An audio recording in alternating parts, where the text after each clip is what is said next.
Selamat malam, Bapak Ibu, saudara sekalian. Shalom untuk kita semua. Saudara, kita sudah sampai pada sesi ke-11 malam ini. Masih Kitab Matius.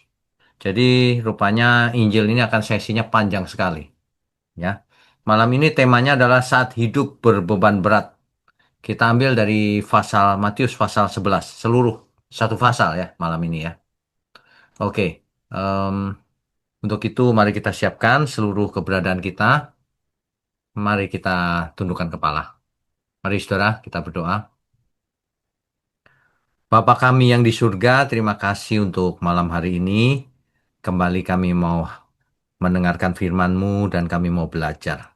Sehingga setiap kami tidak hanya belajar dengan rasio kami, tapi kami mendapatkan rema yang dapat kami hidupi setiap hari.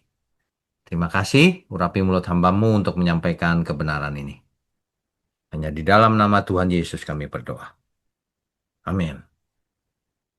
Ya, malam ini adalah sesi ke-11 Kitab Matius. Saya beri tema saat hidup berbeban berat. Bapak Ibu, saudara sekalian,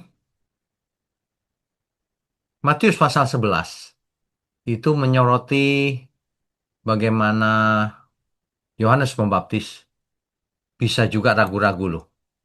Padahal Yohanes Pembaptis adalah seorang yang berkata, inilah anak domba Allah yang menghapus dosa dunia. Ternyata bisa ragu-ragu juga. Kemudian Tuhan Yesus mengecam kota-kota yang mengeraskan hati dan juga tawaran Tuhan Yesus kepada orang yang letih lesu berbeban berat. Ya, oke kita lanjutkan dulu slide-nya. Ya, baik. Latar belakang sejarahnya gini, saudara. Herodes Antipas, penguasa wilayah Galilea dan Perea, jatuh cinta kepada Herodias, yaitu istri daripada saudaranya sendiri, yaitu Herodes Filipus. Ya. Ia menceraikan istrinya lalu menikahi Herodias, menikah dengan istri dari saudaranya sendiri, Herodes Antipas ini. Nah, Yohanes dengan berani menegur Herodes di depan umum. Tidak halal, kata Yohanes. Kenapa? Karena menurut hukum Taurat, Imamat pasal 18 ayat 16 dan Imamat pasal 20 ayat 21, hal itu adalah perzinahan dan pelanggaran berat. Pelanggaran besar itu, saudara. Ya. Herodes marah karena ditegur oleh Yohanes di depan umum. Lalu Yohanes dipenjarakan oleh Herodes Antipas. Dan akhirnya hal inilah yang menuntun pada kematian Yohanes, yaitu dipenggal kepalanya, saudara.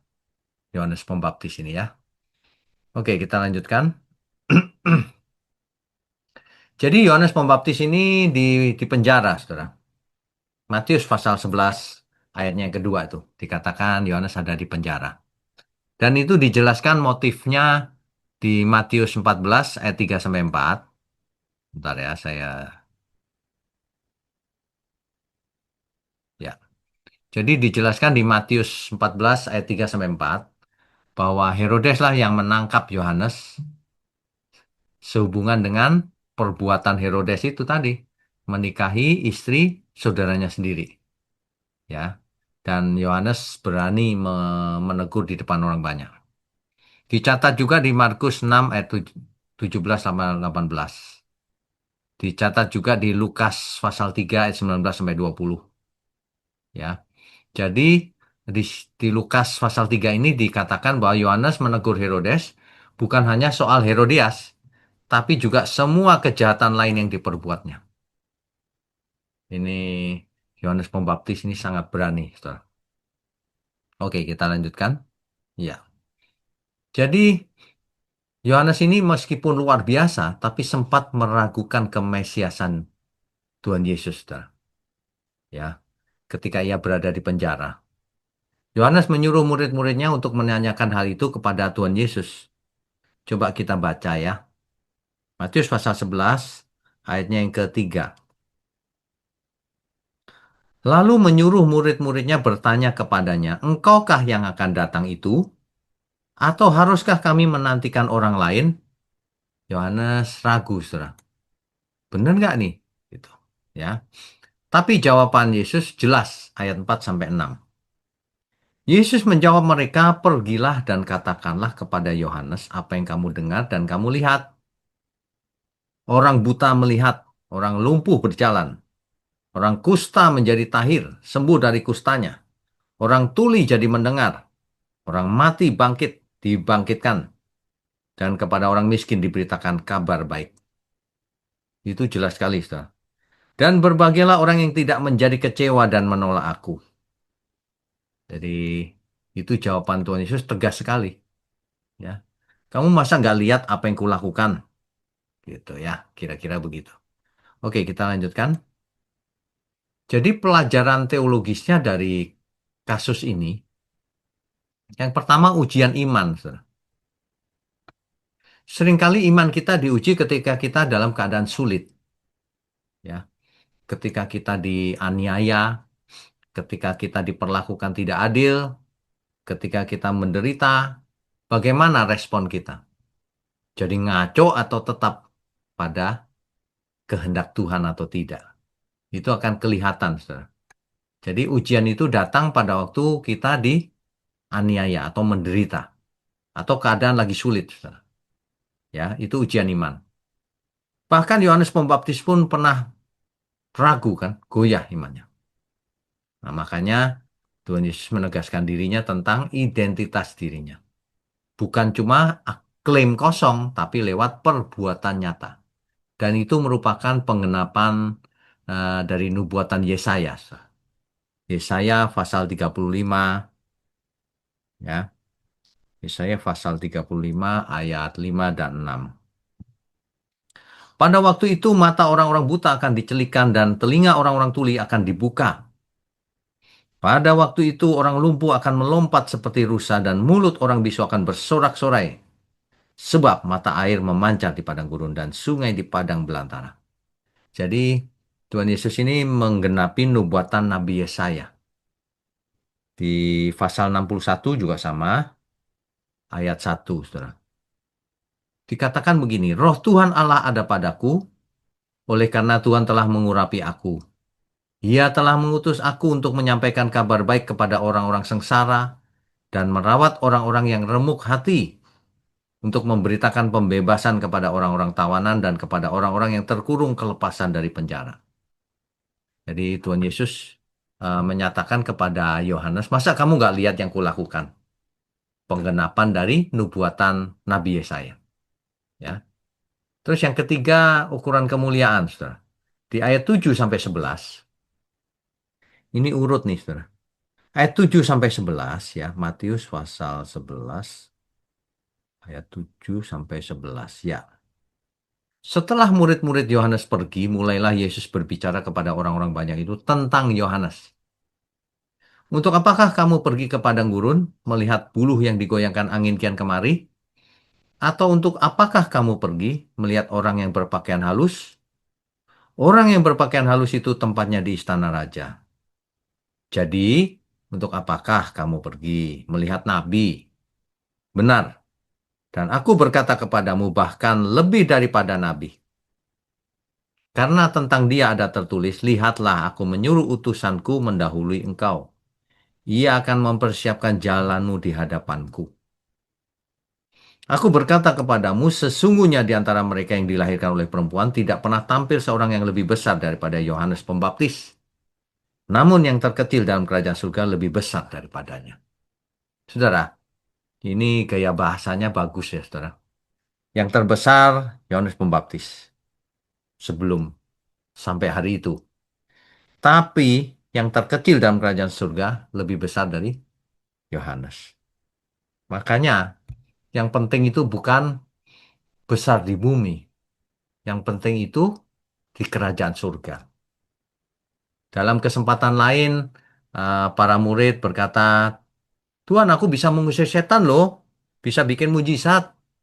Tapi Tuhan berkata apa? Kamu jangan senang kalau hanya bisa itu. Tapi kamu harus berbahagia kalau namamu terdaftar di surga. Tertulis di surga. Nah itu. Ya. Jadi percuma kemuliaan di bumi ini. Waduh, jadi viral, terkenal. Waduh, kaya raya, berhasil, menipu orang berhasil. Percuma. Yang penting namamu ada di surga apa enggak? Itu lebih penting, saudara. Ya. Oke, yang berikutnya. Ya, dikatakan di ayat 12 sampai 14. Sejak tampilnya Yohanes Pembaptis hingga sekarang, kerajaan surga diserong dan orang menyeronginya mencoba menguasainya. Ada banyak yang mau menyesatkan orang, saudara. Itu ya. Ayat 13. Sebab semua nabi dan kitab Taurat bernubuat hingga tampilnya Yohanes. Jadi rupanya nabi dan kitab Taurat bernubuat akan datangnya Mesias. Gitu ya, hingga tampilnya Yohanes. Dan jika kamu mau menerimanya, ialah Elia yang akan datang itu. Jadi Yohanes Pembaptis ini adalah Elia tanda kutip yang akan datang itu. Banyak orang salah mengerti. Orang pikir Nabi Elia akan datang beneran secara fisik gitu. Nah, yang dimaksud di ayat ini bukan itu. Jadi Yohanes bukanlah Elia secara fisik, tetapi mengambil peran profetik Nabi Elia, yaitu menegur dengan keras setiap dosa dan membawa umat kepada Allah. Itu maksudnya. Nah, suatu hari kita akan tahu bahwa Elia memang datang secara fisik. Kapan itu, saudara? Ketika bertemu dengan Musa dan Tuhan Yesus di gunung. Peristiwa transfigurasi. Gitu ya. Kita sudah sampai ayat 14. Oke, kita lanjutkan. Ya. Di ayat 15 sampai 19, ini harus dibaca, saudara. Ya. Siapa bertelinga, hendaklah ia mendengar. Ayat 16. Dengan apakah akan kuumpamakan angkatan ini? Mereka itu seumpama anak-anak yang duduk di pasar dan berseru kepada teman-temannya. Kami meniup seruling bagimu, tetapi kamu tidak menari. Kami menyanyikan kidung duka, tetapi kamu tidak berkabung. Apa artinya ini? Artinya orang-orang itu tidak meresponi, tidak meresponi apa yang diajarkan Tuhan Yesus. Tidak meresponi firman Tuhan. Itu artinya ya. Ayat 18. Bahkan mereka itu cuma cari mencari kesalahan saja, bukan mencari kebenaran. Coba perhatikan ayat 18. Karena Yohanes datang ia tidak makan dan tidak minum dan mereka berkata ia kerasukan setan. Yohanes banyak puasa, saudara. Dikatain sama orang, ia kerasukan setan. Ayat 19. Kemudian anak manusia datang ia makan dan minum. Lalu Yesus datang, ia makan dan minum. Apa kata mereka? Dan mereka berkata, lihatlah ia seorang pelahap dan peminum, sahabat pemungut cukai dan orang berdosa. Tetapi hikmat Allah dibenarkan oleh perbuatannya. Orang-orang zaman itu ya saudara, kebangetan. Tidak merespon, bahkan cari-cari salah orang.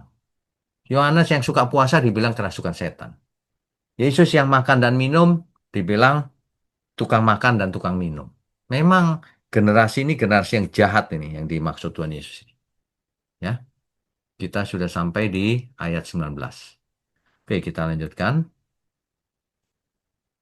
Ya, aplikasinya gini, saudara. Ingat ya, setiap kita belajar firman Tuhan, jangan cuma mengerti dengan rasio. Kita harus tahu aplikasinya. Bagaimana kita menghidupinya, aplikasinya.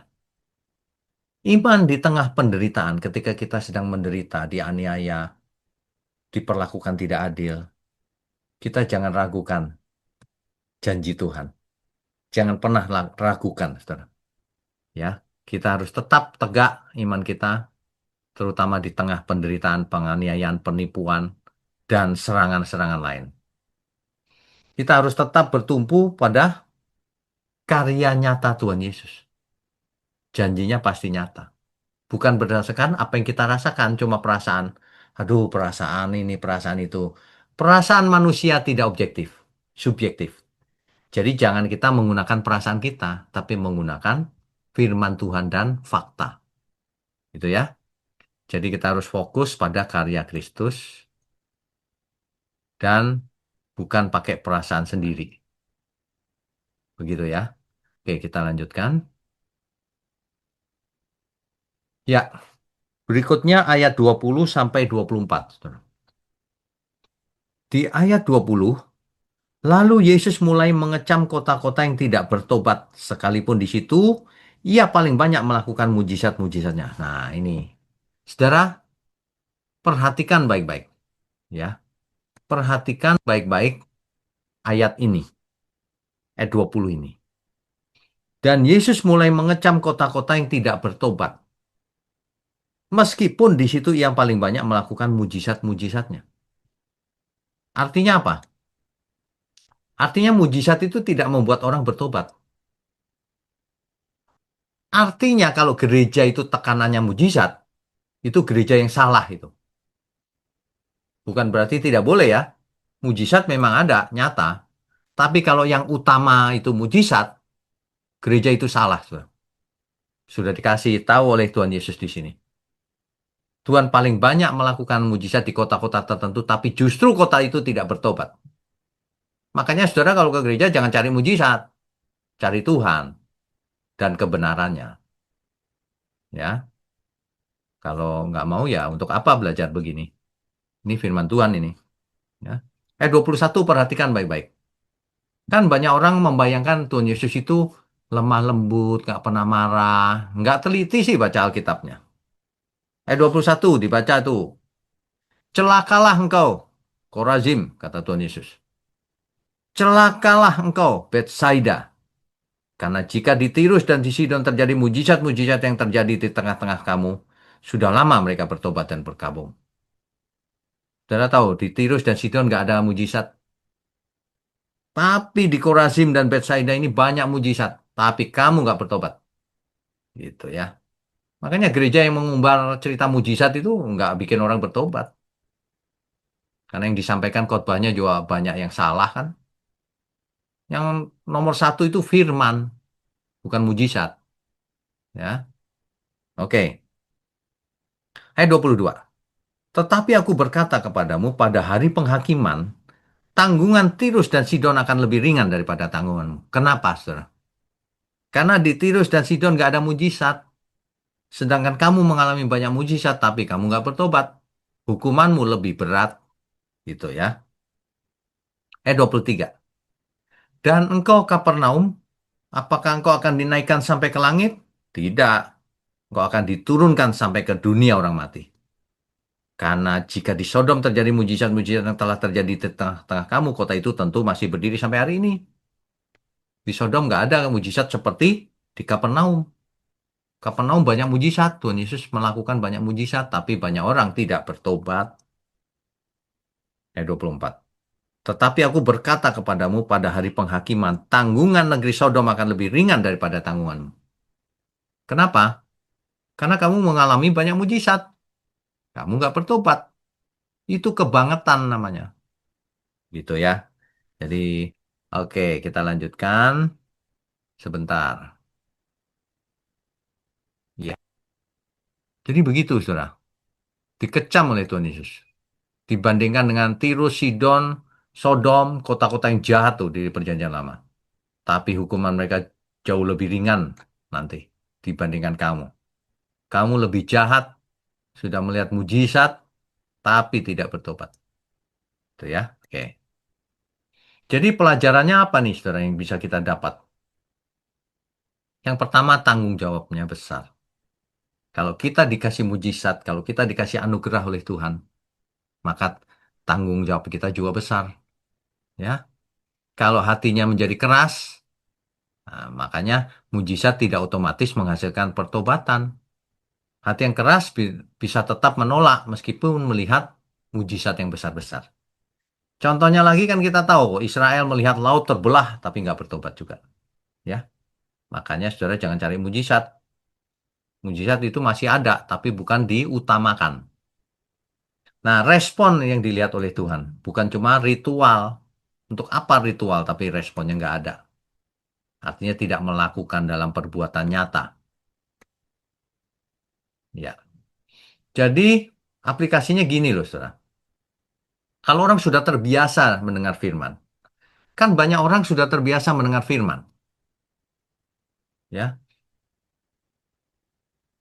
tetap hidup dalam tanpa pertobatan, bayangin. Saudara, banyak orang sudah mendengar khotbah saya sering, tapi tidak bertobat sedikit pun, ya. Nggak takut Tuhan sedikit pun. Nipu sana sini jalan terus, bahkan berani mengganggu pekerjaan Tuhan. Nggak pengaruh, saudara. Orang sudah terbiasa, udah imun. Memang nggak takut Tuhan. Sudah kebal, ibarat orang kebal terhadap antibiotik. Dikasih kebenaran udah biasa dengar, nggak mau berubah. Ya, itu tanpa perubahan hati itu begitu. Makanya orang kalau mengaku percaya tapi hatinya nggak berubah, percuma. Yang berubah cuma pikirannya. Setuju sih Yesus Tuhan. Setan juga setuju. Yang penting hati juga. Hatinya cinta Tuhan apa enggak? Ya, bohong itu. Banyak orang itu bohong. Kalau di depan itu cuma mau show, mau tampil, tapi hatinya nggak berubah. Sukanya nyari mujizat kalau ke gereja. Nggak bertobat tapi, ya. Makanya pertobatan itu penting. Hidupnya harus berubah. Bertobat itu artinya berubah, bukannya asal ke gereja saja. Oke, berikutnya.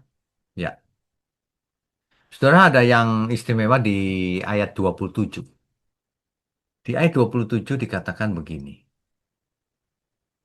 Semua telah diserahkan kepadaku oleh Bapakku. Jadi semua sudah diberikan ke Tuhan Yesus. Dan tidak seorang pun mengenal anak selain Bapa. Dan tidak seorang pun mengenal Bapa selain anak. Dan orang yang kepadanya anak itu berkenan menyatakannya. Kita sungguh berbahagia kita menjadi bagian di sana. Kita jadi mengenal anak dan mengenal sang Bapa. Ya, kalau enggak kita enggak kenal Bapa. Nah, artinya apa? Ayat ini yang pertama, otoritas Yesus berasal dari Bapa. Kan jelas tuh. Yang kedua, ada hubungan unik antara Yesus dan Bapa, yaitu Bapa dan anak.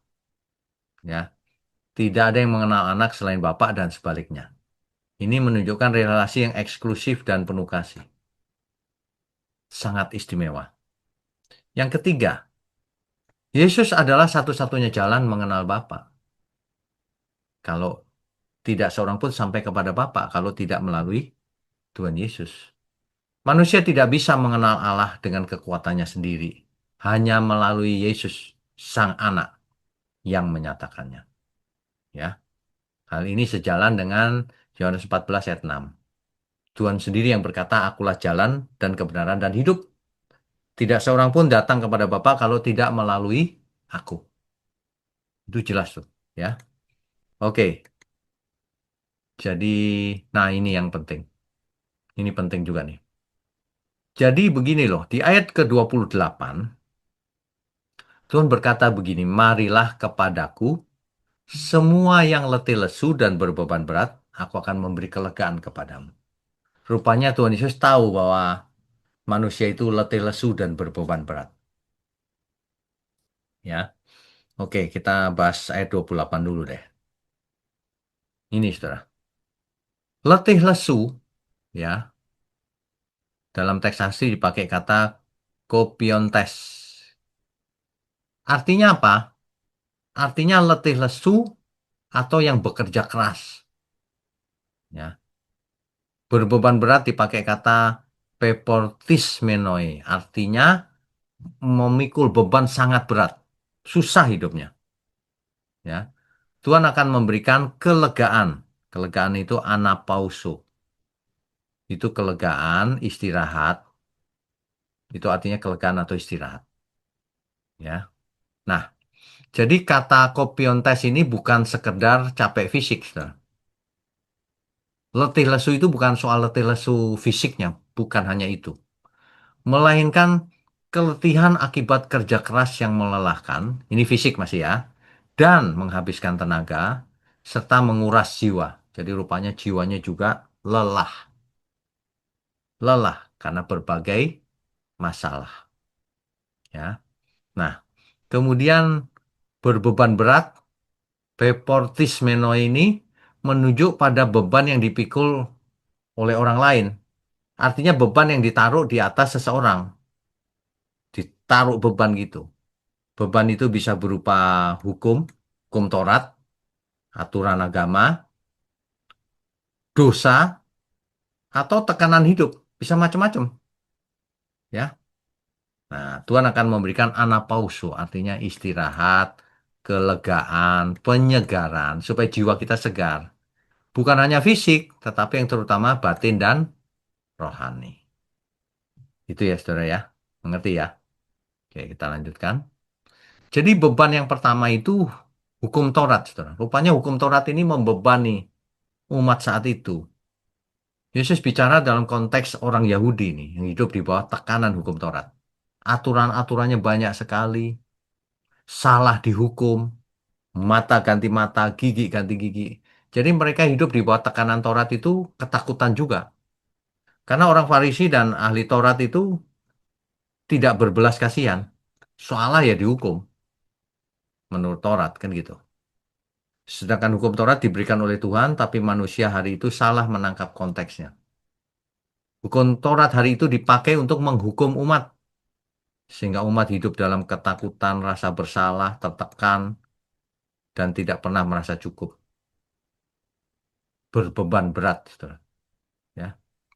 Nah, berbeban beratnya karena tidak percaya dan penolakan terhadap Yesus, makanya jadi berbeban berat. Ya, begitu. Menolak Tuhan Yesus menambah beban batin, karena tanpa pertobatan tidak bisa keluar dari dosa. Rohaninya letih. Nah, kemudian beban dosa dan kegagalan hidup. Dosa itu membebani loh, saudara. Berbeban berat. Kalau orang hidup dalam dosa, hidupnya pasti berbeban berat. Nggak mungkin dia damai sejahtera, happy, nggak mungkin. Ya, jadi contohnya kenapa berbeban berat? Satu, soal keinginan. Banyak orang itu ingin ini, ingin itu, tapi nggak dapat-dapat dari dulu. Nah, itu berbeban berat tuh. Mencari sesuatu, arti hidup, mencari kepuasan, mencari pembenaran dari dunia yang fana yang nggak dapat, nggak bisa dapat. Malah hanya melahirkan kelelahan batin. Ya, keinginan, nafsu itu. Saudara. Yang kedua, soal ikatan dosa.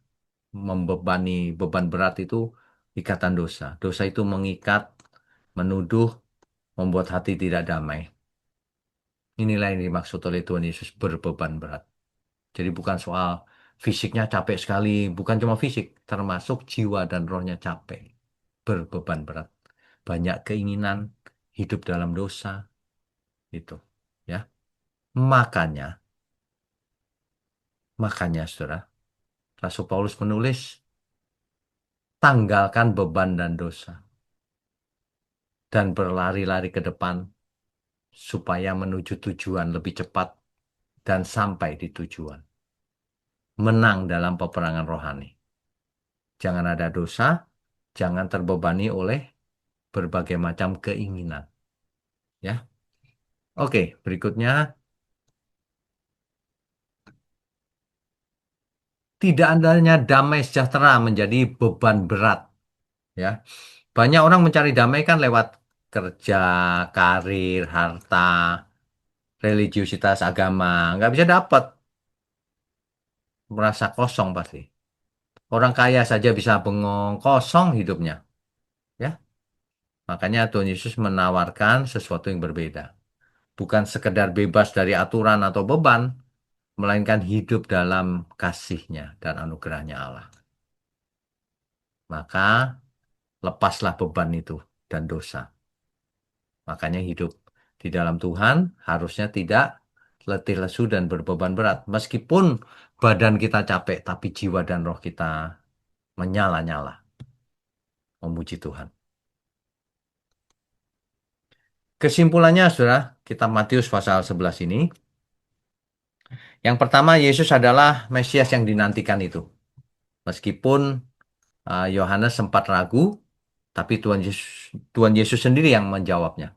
Ya, itu yang pertama. Yang kedua, Yohanes Pembaptis adalah utusan yang mempersiapkan jalan, ya. Tapi Mesias yang datang jauh lebih besar dari Yohanes.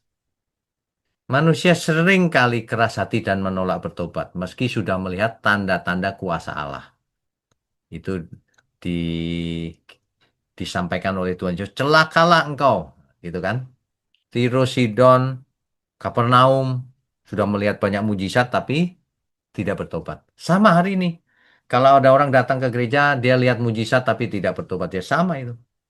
Tuhan Yesus berkata, celakalah engkau. Udah lihat mujizat, tidak bertobat juga. Keselamatan dan pengenalan akan Allah hanya melalui Yesus. Jelas. Sebab hanya anak yang mengenal Bapa dan Bapa yang mengenal anak. Dan kepada siapa anak itu menyatakannya itu kepada kita semua. Ya. Kemudian Tuhan Yesus mengundang secara pribadi setiap orang yang letih lesu dan berbeban berat. Tuhan akan memberikan kelegaan,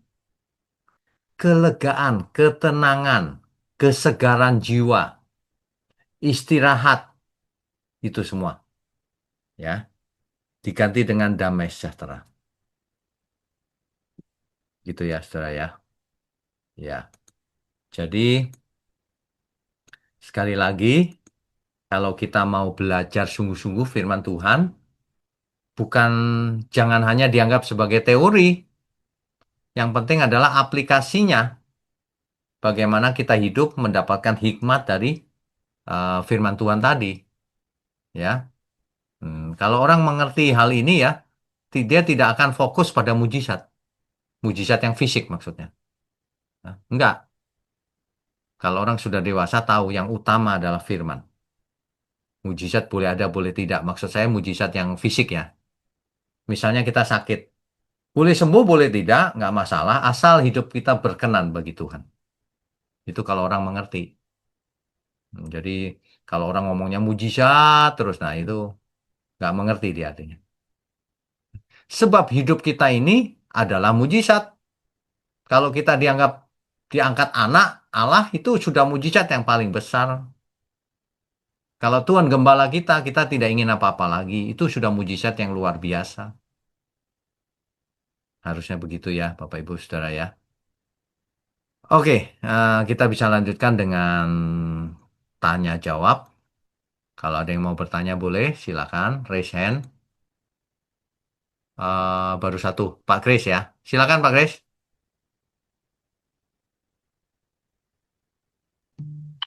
Ya, shalom malam, Shalom, malam.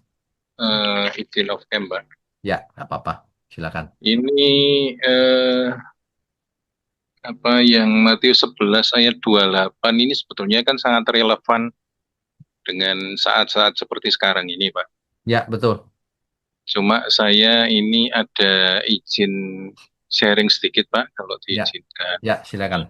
Jadi pengalaman saya sampai ubanan ini ikut Tuhan, saya lihat bahwa ayat 28, marilah kepadaku semua yang letih lesu dan berbeban berat, aku akan memberi kelegaan kepadamu, itu tidak lepas ternyata dari ayat 29 dan 30, Pak.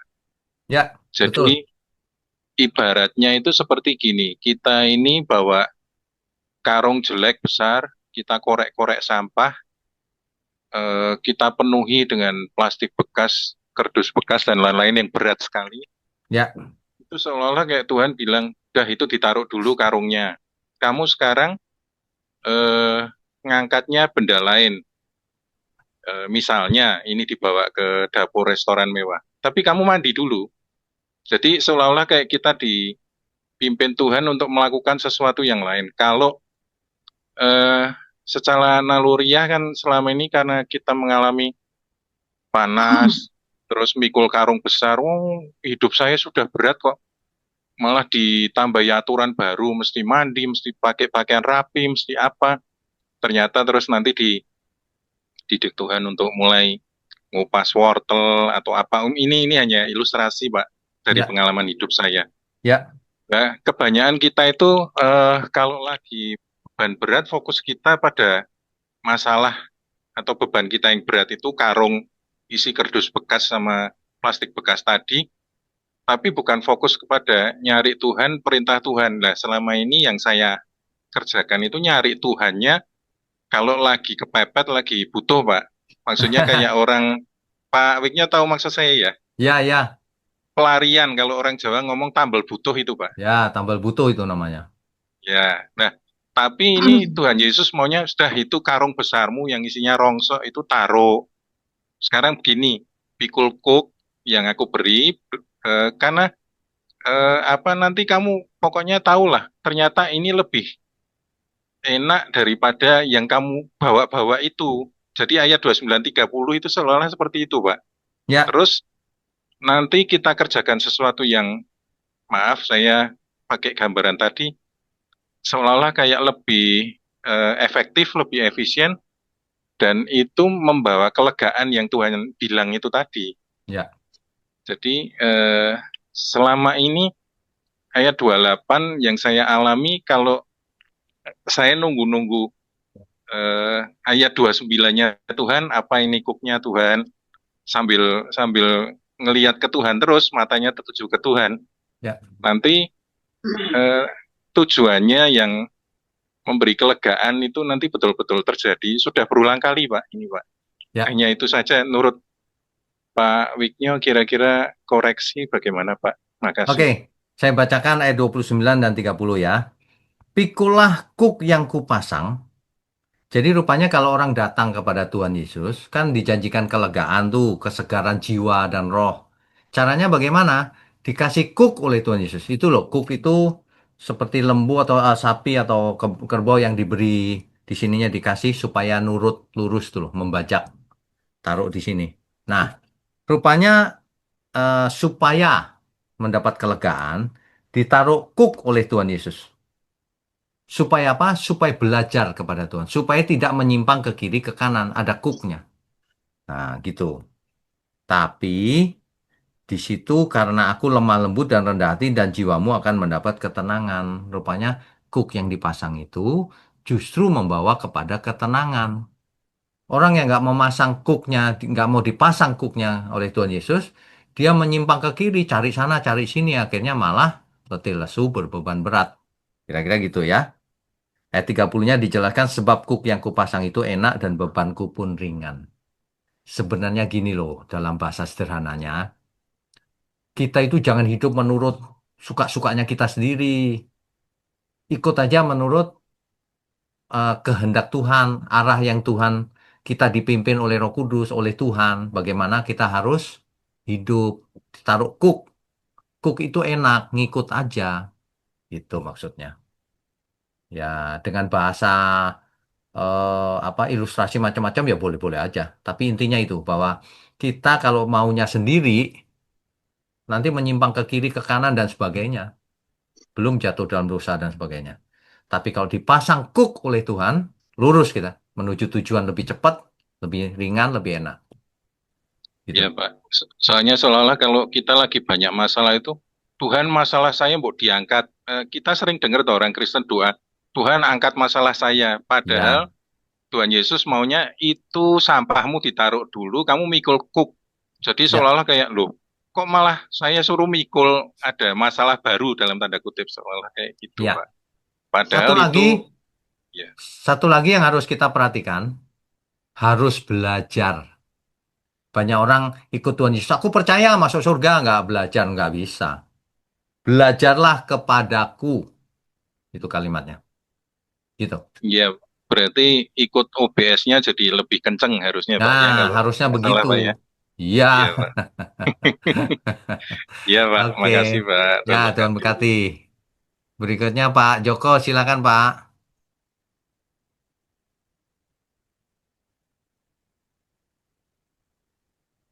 Bisa Pak? Ya, Ya.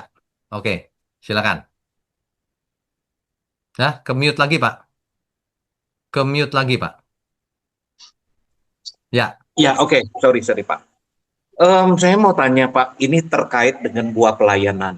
ya, Tadi kan yang di Matius 11 ayat 4 sampai dengan 6, bukti pelayanan itulah yang menunjukkan siapa itu Yesus, identitasnya, yaitu lewat betul, karya nyatanya. betul. Nah, Betul ya, betul. Di Matius 7:20 pun yang tadi Bapak sudah sampaikan, jadi dari buahnya juga lah kamu akan mengenal mereka. Ya, Nah, namun di Matius 7 ayat 21 dan 23 kita disuruh waspada sebab kita bisa juga ditolak oleh Tuhan. ya, Jadi pertanyaannya adalah, buah pelayanan seperti apakah yang bisa membawa kita kepada keselamatan dan tidak menjadi tersesat, Pak? baik. Supaya kita tuh tidak salah menilai buah pelayanan gembala kita atau pembicara yang lain. Itu loh Oke, maksudnya, Pak. Pak ya Wignyo. baik, Ya, baik. silakan. Terima kasih, Pak. Jadi intinya di sini bukan apa yang kelihatan. Kalau apa yang kelihatan, nanti banyak orang, wah dia bikin KKR, seolah-olah rohani gitu. Belum tentu, karena tingkat kerohanian atau tidak itu bukan apa yang kelihatan. Makanya di Matius 7 ayat 21 dan 23 sampai 23 itu kan jelas. Bukankah kami sudah bernubuat demi namamu, mengusir setan demi namamu, mengadakan banyak mujizat demi namamu, tapi ditolak Tuhan. Itu kalau sepintas orang lihat, oh dia rohani loh, pemimpin apa yang memimpin KKR dan sebagainya, ditolak Tuhan. Jadi apa ukurannya? Perkenanan Tuhan. Jadi kalau apa yang kita lakukan ini Tuhan berkenan, itu tandanya bahwa itu benar. Bagaimana itu ya? Tentu lahir dari hati, melakukan kehendak Tuhan, bukan bikin KKR supaya ngetop, supaya kalau pas KKR, ayo seluruh yang ada di badanmu persembahkan sama Tuhan, copot jam-jamnya. Itu mah, itu bukan KKR namanya, itu ngerampok namanya. Nah itu ditolak Tuhan tuh yang seperti itu. Di hatinya ada udang di balik rempeyek, Pak. Ada modusnya itu. Kan Tuhan tahu, orang bisa menipu manusia, tapi Tuhan tahu. Sama dengan orang datang ke Indonesia, eh, berkat untuk Indonesia katanya, tapi bawa pulang semua Nay, persembahannya. dibawa di sana, Nay. Kan bohong itu namanya, ya kan? Tuhan tahu, jangan menipu Tuhan. Manusia bisa ditipu. Jadi motivasinya akan terbaca oleh Tuhan, Pak. Kita nggak bisa lihat seseorang, oh dia melayani lo khotbah, jadi dia bener tuh di hadapan Tuhan. Oh salah. Udah banyak contoh orang khotbah tapi lebih jahat daripada manusia biasa yang tidak kenal Tuhan. Itu. Ya, ya, betul, Pak. Lantas bagaimana?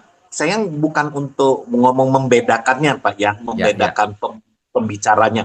Tapi ya. maksud saya bagaimana kita selaku jemaat misalnya, jangan sampai kita itu tersesat, Pak, lewat Baik, pengajaran mereka, khotbah mereka itu loh, Pak. baik. Pak Wiki, terima Jadi, kasih. jadi begini, tanggung jawab kita tidak bisa kita lempar ke orang lain. Maksudnya gini, kalau saya mau sehat nih, tapi biarin dokter yang tanggung jawab. Ya nggak bisa, kesehatan tanggung jawab kita. Sama, jemaat nggak bisa ngomong begini. Aku nggak ngerti sih disesatkan dia. Oh, kenapa kok nggak ngerti? Kenapa nggak belajar? Jemaat pasti bisa belajar. Bandingkan satu dengan yang lain. Terus cocokkan dengan Alkitabnya. Mana yang benar? Pasti bisa, Pak. Orang malas saja mau belajar. Banyak orang malas. Barang siapa malas ya dia sesat. Kan nggak boleh malas. Ya kan? Sekarang begini aja. Sederhananya begini deh. Ini OBS ini kan bisa diakses siapapun gampang. Tidak ditarik biaya juga. Lah kalau orang nggak mau dengerin salah siapa? Masa salah saya? Ya salah orangnya kenapa nggak mau belajar? Jadi manusia sebenarnya nggak bisa beralasan. Aku nggak ngerti salahmu sendiri kenapa nggak mau belajar, iya kan? Hmm. Bisa dicocokkan kok satu sama lain. Oke, Ya, baik, ya, baik, baik. Wiknya oke. makasih ya, Pak. Tuhan berkati Ya, Pak. ya, Tuhan berkati. ya, Tuhan berkati. Berikutnya Pak Irwan, silakan Pak Irwan. Ya Pak Wigno, Ya, pertanyaan saya adalah mengenai beban berat dan beban dosa, Pak. ya, Beban berat sepertinya saya ngerti dalam arti kita mencoba mengikuti jalan Tuhan dan kemudian mendapat rintangan-rintangan atau menjadi beban bagi kita. Tapi kalau beban dosa itu bagaimana? Apakah sejajar dengan beban berat atau apakah itu oke, suatu konsep yang lain, Pak? oke. Jadi begini Pak, dalam ilustrasi lain itu begini, kita mau berlari-lari menuju tujuan. Tapi ada beban yang merintangi kita supaya bisa lari berat gitu. Apa itu beban? Macam-macam. Contohnya, segala keinginan kita tentang dunia ini. Itu kan membebani, Pak. Kita nggak bisa lari iman kita. Pengen ini, pengen itu gitu. Yang kedua, kalau kita hidup dalam dosa, oh itu beban berat Pak, nggak bisa kita lari. Hidup dalam dosa. Nah gitu. Dan beban-beban lainnya. Makanya dikatakan tanggalkan beban dan dosa. Dan berlarilah menuju tujuan. Gitu. Baik, Pak. Terima Kita kasih, ngerti Pak. ya Pak. God Jadi bless. segala sesuatu yang menghalangi atau mempersulit kita bertumbuh iman kita, itulah beban. Ya tentu saja dosa sangat menghalangi. Dan segala keinginan yang tidak benar itu sangat menghalangi. Ya dalam bahasa sederhana, daging kita menghalangi Pak. Dan menanggalkan dosa itu dengan bertobat ya, Pak. Maksudnya, Menanggalkan dosa itu dengan menyangkal diri, yaitu bertobat, bagian dari pertobatan. Pertobatan itu kan banyak Pak prosesnya. Menyangkal diri, memperbaiki diri, mengaku dosa, dan seterusnya.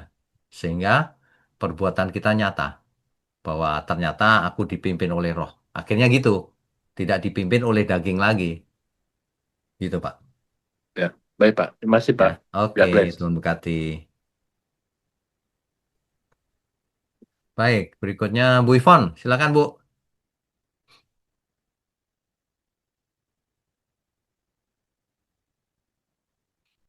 Ya, Ya, Yohanes Pembaptis kan waktu membaptiskan Tuhan Yesus sudah mendengar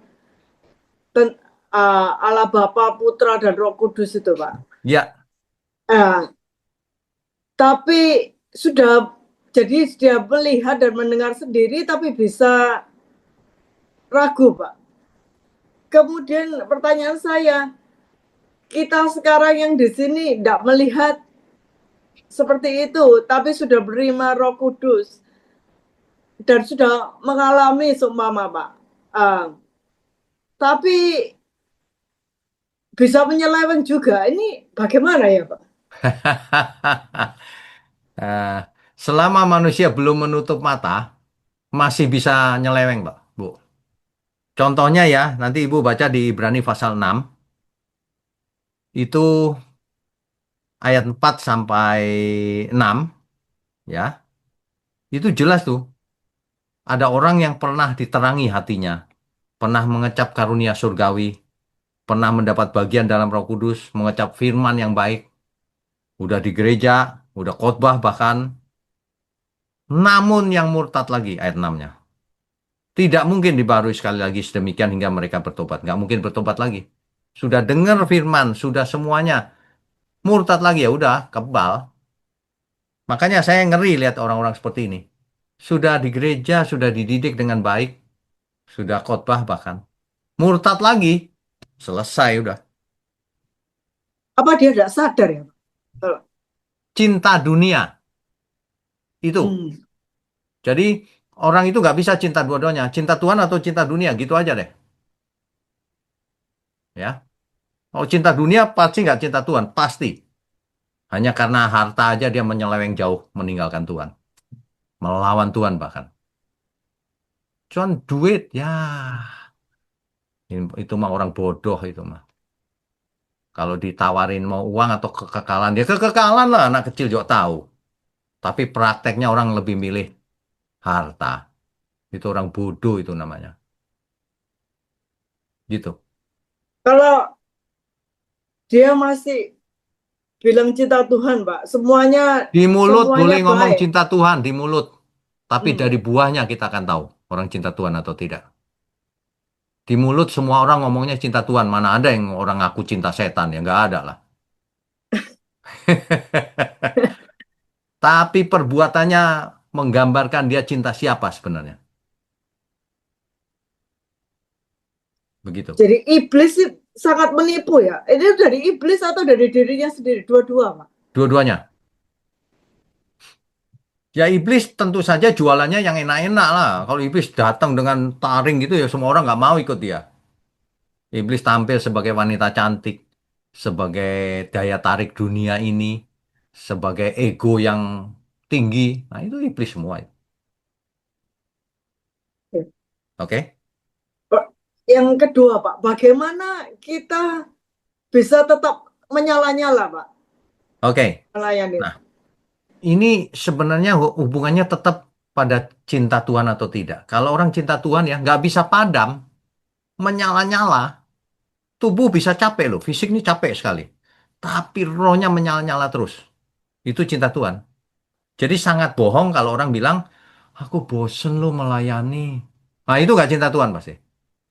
Ada nggak seorang yang lagi naksir cewek gitu, terus cowoknya ngomong gini, aku capek jemput kamu. Langsung ceweknya bilang, jangan jemput lagi mulai sekarang. Nggak ada. Kalau orang cinta itu ya, capek pun, wah, lautku seberangi, gunungku daki. Oh, gitu kan? Iya, Ya nggak? iya, Nah, iya, iya. Urusannya sebenarnya ujungnya cinta. Cinta nggak kau? Gitu aja deh, omong kosong itu semua itu. iya, Ya. iya. Makasih Pak, Tuhan Oke, memberkati. Tuhan berkati. Ya, Bu Yosefina, silakan, Bu. Selamat malam, Pak. Selamat malam. Puji Tuhan, saudara-saudaraku juga semua. Hari ini, Pak, saya kemarin tanggal 27 masuk rumah sakit, Pak. Sakit apa, Bu? Jantung saya bengkak katanya. Oh, oke. Terus? Sedangkan umur saya sudah 72 tahun ya, Pak. Ya, Dokter bilang, loh, ini baru pernah ke dokter. Saya bilang, puji Tuhan, Dok. Saya baru pernah masuk. Tapi saya nggak tahu nih apa yang bikin saya masuk angin. ya, Kalau gitu ibu di ronsen dulu. Tuhan selalu baik, Pak. ya. Kitanya manusia kadangkala yang kita harus mengucap syukur karena juga saya dengar Bapak punya good night. Kadang doa pagi kemarin saya berapa hari nggak nggak ikut karena saya memang di rumah sakit, Pak. Ya, Puji Tuhan, rema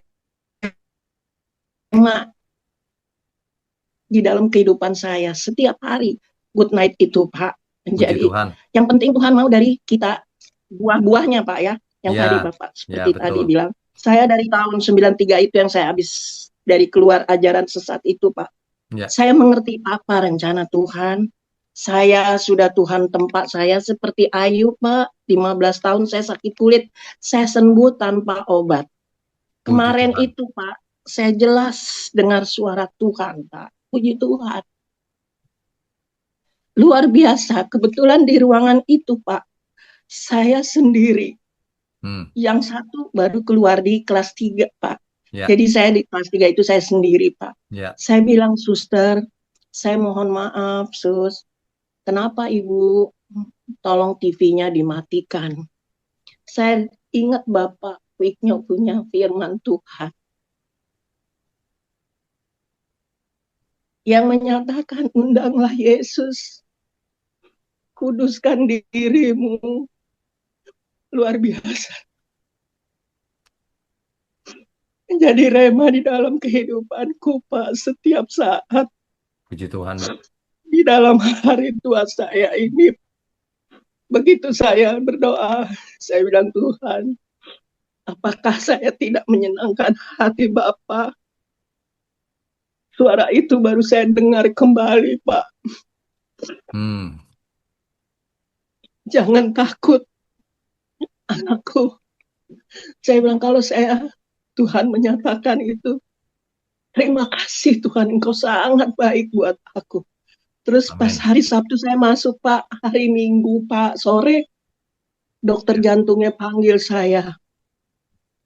Sampai saya di ruangan jantung, Pak, luar biasa. Dokter bilang, detak jantung Ibu Yosefin bagus. Terus saya bilang, jadi apa, Pak, yang menjadi ininya saya sekarang yang bengkak itu? Saya bilang, jadi ruang saya karena gemuk ya, Pak, jadi banyak plak-plak juga kayak fat gitu loh, Pak, yang bikin ruang jantung saya kurang gerakan di dalam itu. Tapi tetap jantung Ibu bagus. Saya bilang, puji Tuhan, Dok. Kebetulan dokternya seiman, Dokter Daniel, Pak, di Primaya Depok. Oh, puji Tuhan, Ibu bagus. Besok Ibu bisa pulang. Oh, luar biasa. Puji Tuhan. Ya, Terima kasih Tuhan, saya bilang. Masuk di dalam, anak saya bilang, "Mah, boleh pulang hari Minggu sore." Saya bilang, "Mama sudah dapat suara itu, Nak. Jadi Mami nggak takut." Saya bilang, puji Tuhan. puji Tuhan, Ya, Pak, dengan mantap. firman-firman Bapak menguatkan saya menjadi rema di dalam kehidupan saya, Pak, di hari Amin, tua amin. saya ini. Ya, Terima kasih saudara-saudaraku semua. Puji Tuhan. Terima oke. kasih ya Pak Ya, Wino. puji Tuhan Tuhan, Ibu. memberkati kita semua. Tuhan berkati. Senang sekali Ya, amin dengarnya Pak, amin. kesaksian yang sangat memberkati. Ibu usia sudah 72 ya? Iya, Luar biasa. 72 sehat. Ya. Oke, iya Bu. Pak. Terima kasih Pak. Ya, tetap semangat ya. Amin Pak. Damai Ya, sejahtera ada selalu Pak. baik. Tuhan berkati. Ya, terima kasih Pak. Berikutnya Ibu Meme yang terakhir. Silakan, Bu. Shalom Pak Wena, selamat malam. Shalom, selamat malam. Eh, Suara saya Jelas, jelas ya Pak? jelas. Ya, makasih ya Pak. Terharu nih dengar kesaksian Ibu Federica. Tetap semangat Bu, Tuhan Yesus memberkati. Pak Wena, saya ada 2 pertanyaan nih. Ya, silakan. Satu ya Pak ya, Eh, Pak, ketika kita menghadapi masalah Pak, kekecewaan, dianiaya, sudah Ya. hidup benar, saleh, rajin, pelayanan, tapi seakan-akan Tuhan itu, kita ini merasa saja ya Pak ya, tidak berpihak kepada kita, terus seakan-akan Tuhan itu meninggalkan kita, terus dalam hati kita itu, Tuhan kamu di mana gitu. Respon kita gimana ya Pak ya? Tolong Oke. Bapak penjelasan, terima kasih Pak. Oke. Jadi begini loh. Ketika kita sama seperti bapak sama anaknya. Ketika anak itu masih sangat kecil, bapaknya itu nuntun dan seterusnya. Tapi ketika anak itu sudah mulai besar, anak itu dibiarkan mengerjakan sendiri kadang-kadang. Kalau kesulitan baru ditolong. Terus begitu sampai kita dewasa. Jadi kalau Tuhan seolah-olah diam saja, memang kita didiamkan supaya kita merespon dengan benar. Makanya Tuhan Yesus berkata begini, berbahagialah orang yang percaya meskipun tidak melihat. Artinya lebih dewasa daripada yang melihat baru percaya gitu loh. Jadi Tuhan tidak mungkin tidak ada. Saya seringkali begini, Tuhan, aku tahu Engkau ada di sini. Meskipun aku nggak bisa lihat dengan mataku. Tapi Roh Kudus ada. Aku tahu Engkau ada di sini.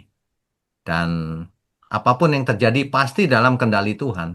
Jadi kalau diizinkan kita mengalami masalah, artinya ada rencana yang lebih besar itu. Pasti. Pasti.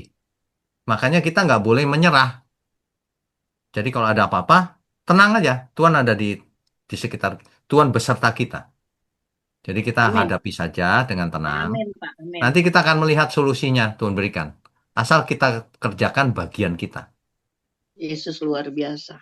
Gitu, Bu Meme. Ya. Dan itu harus jangan teori. Kalau saya nggak pernah Amin. teori dari dulu, Benar, pokoknya benar. kalau mengalami sesuatu, aku tahu Tuhan besertaku. Meskipun kita belum tahu solusinya, tapi aku tahu. Nanti kita lihat saja ke depan solusinya apa. Asal kita terus lurus, jangan menyimpang ke kiri ke kanan gitu. Ya. Berarti maksudnya harus semangat di dalam iman juga lah ya Pak ya. Ya, namanya iman Amin. itu artinya teguh. Percayanya teguh. Itu salah satu arti Ya. iman. Jangan percayanya kalau lagi senang-senang, percaya kalau lagi sedih, nggak percaya, itu bukan iman. Iman itu artinya tekun, teguh, percaya terus. Bukan cuma percaya dengan otak loh. Aku tahu Tuhan, Engkau beserta aku. Gitu. Ya, Pak.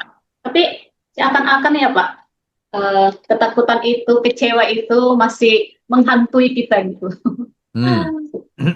Kok bisa ya Pak ya? Ya, itu perlu latihan juga kan. Namanya iman kan nggak langsung bertumbuh sempurna. Pelan-pelan. Melalui segala peristiwa, ternyata begitu ya Tuhan. Nanti setelah Ya. lewat peristiwa itu, kita baru tahu. Iya juga ya, gitu. Kita buat bagian kita ya Pak ya. Ya, Tetap lakukan semangat. bagian kita. Amin Bu. Hasilnya apapun kita syukuri saja. Nggak masalah itu. Ya. Ya, Pak. Yang kedua ya Pak ya, yang Kedua. terakhir ya Pak, maaf Ya. ya. Saya mau tanya nih, langkah konkret apa Pak yang kita dapat lakukan agar kita lebih tekun membaca firman dan merenungkan firman itu setiap hari supaya kita itu peka di dalam firman Tuhan ya Pak ya. Oke, baik. Terima kasih Pak. Sama seperti orang yang mau merasakan panasnya api unggun. Bagaimana kita bisa merasakan? Ya harus dekat api unggun. Bagaimana supaya kita dekat terus? Nah, itu sebabnya GMM, Gereja Mula-Mula, dari pagi sudah ada doa pagi. Di tengah-tengah ada potongan-potongan khotbah, ada tas, ada macam-macam, ya kan? Tanya Alkitab saja. Ada online Bible study seperti ini. Hari Minggu ada khotbah. Ada banyak sarana. Malam hari sebelum tidur ada renungan malam. Kalau orang disiplin terus begitu ya, dan itu pasti makin lama makin dekat jadi irama hidup kita. Amin, amin, Pak. Gitu ya. Kalau orang nggak biasa kan gini, aduh malas aku. Nah, tapi kalau orang nggak biasa, nggak melakukannya, nggak merasa nggak enak. Gitu. Coba bayangkan orang lain suruh ikut OBS belum tentu mau. Tapi kalau orang Betul, sudah betul. biasa, seleranya udah jadi. Gitu. Jadi kitanya yang harus memaksa diri tekun terus. Tanpa ketekunan tidak akan ada keselamatan juga. Harus tekun di dalam Tuhan. Tetap di dalam firman kata Tuhan Yesus. Ya. Ya Pak, paham Pak. Oke. Kalau pengajaran Bapak ini kan Pak kebenaran. Ya. Terus kalau kita ke gereja itu kan bertentangan sih Pak. Jadi kan fokusnya karena kan saya cuma ikut online Bible study gitu ya Pak ya. Ya. Terus kalau kita ke gereja kebanyakan itu sama itu khotbahnya gitu. Kan kadang-kadang kita ini kan Pak pusing gitu karena saya perjumpaan dengan Bapak kan melalui online. Ya. Kalau dengan gereja secara fisik. Ya. Terus kadang-kadang gini loh Pak, kok pertentangan dalam hidupku ya, yang gimana gitu ya Pak? Oke. Setiap ajaran yang tidak sesuai Alkitab jangan diterima. Jadi kalau ibu ke gereja dengar, oh ini nggak sesuai Alkitab, ya udah jangan diterima yang itu, yang sesuai diambil. Nggak mungkin dong semuanya tidak sesuai. Kalau semuanya tidak sesuai, jangan ke gereja itu, kacau itu. Ada yang Kan benernya juga. melesetnya sedikit-sedikit, ya udah yang sedikit jangan diambil, yang benar aja yang diambil, gitu aja. Tapi Ya. kita tetap di situ juga gereja gitu ya Pak Ya ya. kalau Bisa ya? salahnya sedikit ya nggak apa-apa Bu, tapi kalau salahnya banyak ya jangan. Ya, makanya Tapi Ibu udah benar ikut OBS, dengarkan khotbah kita yang minggu juga, nanti pasti Ibu bisa membedakan. Punya iya Pak, filter. iya banyak Pak. Sekolah saya filter, memang banyak perbedaan. Cuman kalau kita di gereja itu karena saya kan belum church member nih. Ya. Terus kalau kita macam mau bagi tahu sesuatu kan nggak boleh karena mereka batasi Pak secara dengan kamu belum member dengan member gitu. Jadi Ya. saya diam aja. Tapi kalau dia khotbah, kalau apa ya ajarannya salah, bukan salah gimana ya, macam nggak sesuai, saya nggak aminkan kan kalau Ya. Pak Wino bilang kita kalau aminkan itu kita lakukan gitu ya Pak. Ya. Jadi terkadang saya nggak aminkan itu nggak apa-apa ya Pak ya. Nggak apa-apa. Justru Oke. kalau Ibu aminkan yang salah, Ibu salah. Salah Iya kalau itu diaminkan. takutnya Pak. Iya. Ya, oke. Ya. Ya, makasih Pak Wino ya. Oke, Tuhan Tuhan Yesus berkati. memberkati. Shalom. Shalom. Loh, ada lagi yang angkat tangan. Oke, nggak Baik. apa-apa. Ya, saya, Pak. Silakan. Pak Samuel Ang, silakan. Ya, saya mau tanya ayat 24, Pak. Ayat 24. Tetapi aku berkata kepadamu pada hari penghakiman tanggungan negeri Sodom akan lebih ringan daripada tanggunganmu. Dari ayat ini rasa-rasanya orang-orang di negeri Sodom itu bisa selamat, Pak. Enggak, bukan. Ini fokusnya konteksnya adalah mau Tuhan marah terhadap kota-kota itu. Misalnya Kapernaum. Kapernaum dibandingkan Sodom, Sodom lebih ringan hukumannya. Bukan selamat. Artinya sedang menekankan Kapernaum ini loh. Kamu sudah dapat mujizat kok nggak bertobat juga ya. Sodom nggak dapat mujizat sebanyak kamu loh. Gitu loh. Maksudnya gitu. Bukan berarti Sodomnya selamat. Enggak. Bukan itu. Ini perbandingan. Artinya kalau diberi banyak harusnya kamu lebih selamat gitu loh. Harusnya kamu bertobat kok enggak gitu. Iya. Ya, sudah ngerti. Makasih, Pak. Oke, Tuhan berkati. Terakhir Pak Epenius. Oh, ada lagi nanti Pak Samuel Ang, silakan. Ya, Eh, Shalom, selamat malam, Bang Rosen, dan kita Shalom. semua. Nah, ini suaranya Langsung, bagus nih. Yuk, silakan. ya, pertanyaan saya, terima Tuhan Yesus itu yang penting atau bertobat? Oke, baik. Oke. Jadi kalau kita mengatakan kita menerima Tuhan Yesus sebagai Tuhan dan Juru Selamat kita, itu artinya kita harus bertobat. Kalau kita nggak bertobat, itu menerima di mulut itu bohong. Menerima itu artinya menerima dia sebagai Tuhan, artinya kita hambanya. Juru Selamat artinya kita mau menerima ajaran-ajarannya, mau bertobat. Kalau orang tidak bertobat, dosanya tidak diampuni. Gitu maksudnya, Pak Ebenir. Berarti Bang Rosen biasa tekankan hanya kamu harus terima Tuhan Yesus. Begitu-begitu saya tidak ada ayat mendukung lagi, baru itu bagaimana? Ya, artinya kalau kamu harus terima Tuhan Yesus, ya itu benar. Tapi terima Tuhan Yesus itu artinya apa harus dijelaskan. Supaya orang bukan cuman gini, ya deh aku terima, sudah selesai. Enggak, harus prosesnya bagaimana menerima itu. Gitu. Baru setelah terima begitu, selanjutnya itu langkah apa yang lakukan? Nah, setelah terima, langkah berikutnya pemuritan. Harus belajar firman, harus belajar melakukannya. Jangan buat dosa lagi. Terus begitu. Terima kasih Bang Rosen, itu saja. Tuhan Oh, Yesus itu saja. memberkati. Oke. Tuhan berkati. Terakhir, Ya. Ibu Pendeta Lina, silakan. Ah, Pak, gimana itu Pak kalau misalnya terang-terangan kita seperti kayak di TikTok atau yang siaran-siaran langsung, ada kan langsung itu Pak, pendeta-pendeta juga, maksudnya hamba-hamba Tuhan juga menyampaikan hal yang enggak sesuai dengan kebenaran gitu. Sementara Oke. kita sendiri melihat dan itu benar-benar enggak benar. Misalnya contohnya begini Pak, kekayaan harta kekayaan bangsa-bangsa akan mengisi dompetmu begini begitu begitu. Itu kan terang-terangan kita dengar ya Pak ya. Ya. Sebagai hamba Tuhan bagaimana Pak kita Pak? Apakah Oke. boleh kita ya Oke. ya Jadi begini, tanggung jawab kita adalah meluruskan yang salah. Makanya khotbah saya kan jelas-jelas bicara, tapi nggak boleh sebut nama ya, Bu. Saya bilang ini, itu salah itu ngajarin angkat dompet segala. Nggak penting banget itu. Ngajar itu harus bertobat. Kok angkat dompet?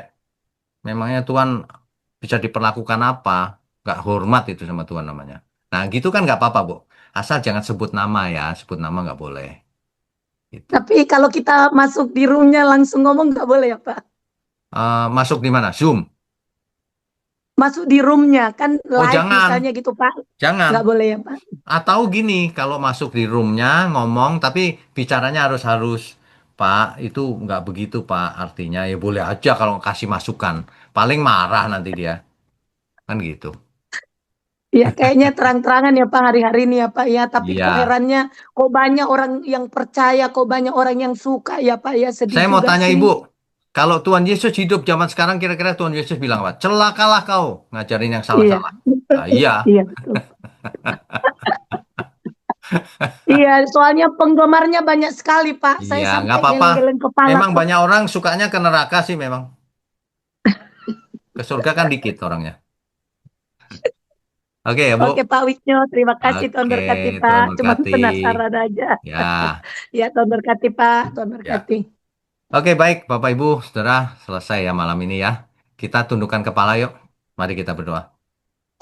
Bapak di surga, kami sungguh mengucap syukur. Online Bible Study boleh dipakai Tuhan untuk mengajar kebenaran, untuk menyelamatkan banyak jiwa. Biarlah semua orang boleh menjadi murid Tuhan Yesus dan diselamatkan. Terima kasih untuk gereja mula-mula GMM, Tuhan pakai terus di tengah-tengah dunia yang gelap ini. Engkau pakai terus mulut hambamu untuk menyampaikan kebenaran ini. Amin. Hamba juga berdoa untuk tangan-tangan yang Amin. mendukung pekerjaanmu ini Tuhan. Tuhan berkati mereka. Juga semua umatmu dimanapun berada, Tuhan berkati kami semua. Agar kami tidak Amin. menyimpang ke kiri dan ke kanan. Amin. Terima Haleluya. kasih. Dalam nama Tuhan Yesus Kristus kami sudah berdoa dan mengucap syukur. Haleluya. Amin. Amin. Amin.